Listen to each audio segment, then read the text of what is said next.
Angular possède pas moins de 3 logos pour exactement la même technologie.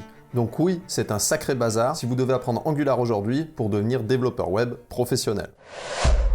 En ce moment, je suis en train de rédiger le script de mon prochain tutoriel de plus de 8 heures sur le Angular moderne, que j'espère pouvoir publier cette année sur la chaîne YouTube. Honnêtement, je pensais aller assez vite dans la rédaction du script, puisque je pensais pouvoir me baser sur le script de la vidéo existante. Mais Angular a tellement d'évolution que j'ai choisi de repartir vraiment de zéro. Donc même le nom, l'ordre des chapitres et le code qui est développé est légèrement différent par rapport à l'existant. Et dès le début du cours, j'étais obligé de mettre à jour la partie où je présentais la différence entre Angular et AngularJS, puisque nous avons maintenant un troisième logo pour la même technologie. Donc je vous propose de prendre 5 minutes pour voir tout l'historique de la technologie Angular à travers ces 3 logos différents. Premièrement, le dinosaure AngularJS. Ce premier logo correspond à AngularJS, qui était utilisé, comme la version actuelle d'ailleurs, pour développer des applications web clientes complexes. Dans ce cas, on parle de AngularJS ou Angular 1.x. Il a été développé dans les locaux de Google en 2009 et été utilisé en interne sur quelques applications de Google. Par contre, je ne pourrais pas vous dire lesquelles. En tout cas, à partir de décembre 2021,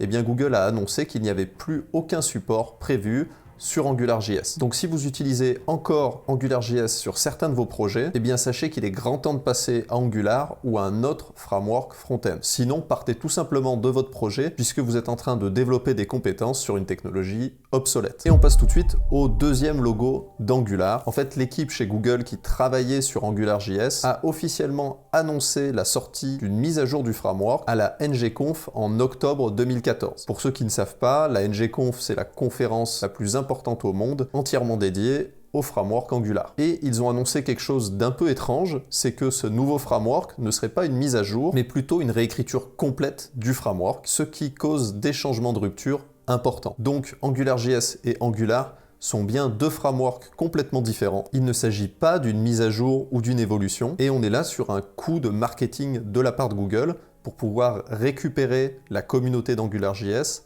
directement dans Angular. En tout cas, les motivations pour développer un nouveau framework de 0 à cette échelle, tout en sachant que ce framework ne serait pas rétrocompatible avec l'ancien, étaient importantes. Premièrement, les standards du web avaient évolué. En particulier, la sortie de l'API des Web Components supportés par les navigateurs, qui n'existait pas au moment où AngularJS avait été conçu. L'objectif avec Angular, c'était donc tout de suite de se mettre à jour avec cette nouvelle API. Deuxièmement, la sortie de JavaScript ECMAScript 6, qui est une nouvelle normalisation du langage et qui est sortie en 2015, c'est-à-dire bien après la première version d'AngularJS. Et ECMAScript 6 vient incorporer dans le langage JavaScript directement des fonctionnalités qui étaient codées à la main dans AngularJS et qui n'ont plus aucune raison d'exister. Et enfin, la troisième motivation pour recréer un framework de zéro, c'était une problématique de performance. En effet, AngularJS était ni plus ni moins que construit par-dessus une version plus légère de jQuery dont les équipes de Google n'avaient plus besoin, et donc ça permettait de créer un nouveau framework bien plus léger et venir adresser la problématique des performances qui sont bien sûr extrêmement importantes quand vous développez une application pour le web. Si vous mettez 10 secondes à charger une page, les gens sont partis depuis bien longtemps. En tout cas, cette nouvelle version d'Angular, qu'on appelle Angular 2+, a été lancée officiellement le 14 septembre 2016 et activement maintenue et mise à jour par Google depuis cette date. La documentation officielle de ce framework se trouve sur angular.io et c'est ce site qui est la maison entre guillemets du développeur Angular depuis belle lurette maintenant, jusqu'à 2023. Puisqu'en 2023, un troisième logo va venir s'ajouter à la panoplie existante des logos d'Angular. On parle du Angular moderne, de la renaissance d'Angular, etc. Donc la nouvelle version du cours que je suis en train d'écrire est bien sûr adapté à ce Angular moderne, cette renaissance d'Angular, etc. Ce troisième logo est celui qui est affiché sur un autre site qui s'appelle angular.dev et qui correspond à la nouvelle maison d'Angular à partir de la version 17 du framework. Cette fois-ci, heureusement, l'équipe de chez Google n'a pas réécrit un nouveau framework de zéro. Par contre, ils ont réécrit la documentation officielle. En effet, Angular doit en permanence se mettre à jour avec un écosystème plus global, comme d'ailleurs tous les frameworks front-end, ce qui implique tellement de changements qu'ils ont même été amenés à proposer une nouvelle documentation pour le framework. Et cette fois-ci, les raisons, c'est pas le standard des Web Components ou la sortie de ECMAScript 6, c'est que le moteur interne de réactivité de tous les frameworks front-end est en train de s'aligner sur ce qu'on appelle les primitives réactives, et qui prend la forme des signals dans Angular. Nous reviendrons là-dessus, mais si vous êtes amené à développer en Angular, vous verrez apparaître de plus en plus des variables qui sont des signals. Et si vous vous demandez pourquoi ça sort maintenant et pas avant, eh bien c'est parce que tout simplement l'industrie a mis beaucoup de temps à maturer pour arriver à créer un système de réactivité performant et en même temps efficace pour les développeurs. On ne veut pas demander aux développeurs d'écrire 100 lignes de code pour optimiser quelque chose qui devrait être fait par le framework. En tout cas, la bonne nouvelle, c'est que Angular va bénéficier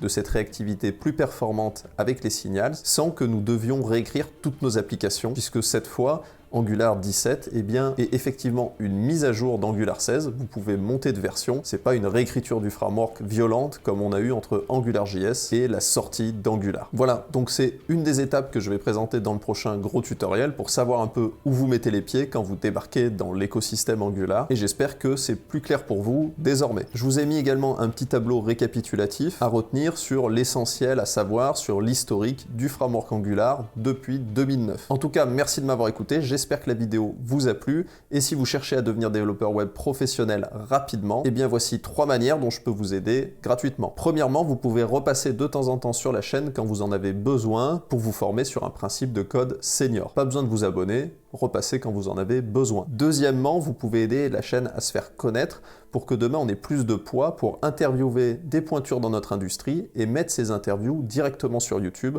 pour que vous puissiez en bénéficier. J'en profite d'ailleurs pour ça, posez vos questions en commentaire, mettez des messages d'encouragement, des pouces bleus, tout ce que vous voulez. Et troisièmement, je propose un workshop de 3 à 4 heures environ pour être prêt sur le langage JavaScript pour votre premier jour en entreprise. C'est en libre accès sur le site angularsenior.fr. Si ça vous intéresse, vous pouvez cliquer sur le premier lien en description de cette vidéo et démarrer votre apprentissage quand vous voulez. Aussi, sachez que ce workshop sera accessible jusqu'à fin juin. Ensuite, il sera retiré pour être remplacé par un autre workshop. Voilà, en tout cas, je vous dis à bientôt pour une prochaine vidéo. Bon code senior d'ici là. Ciao!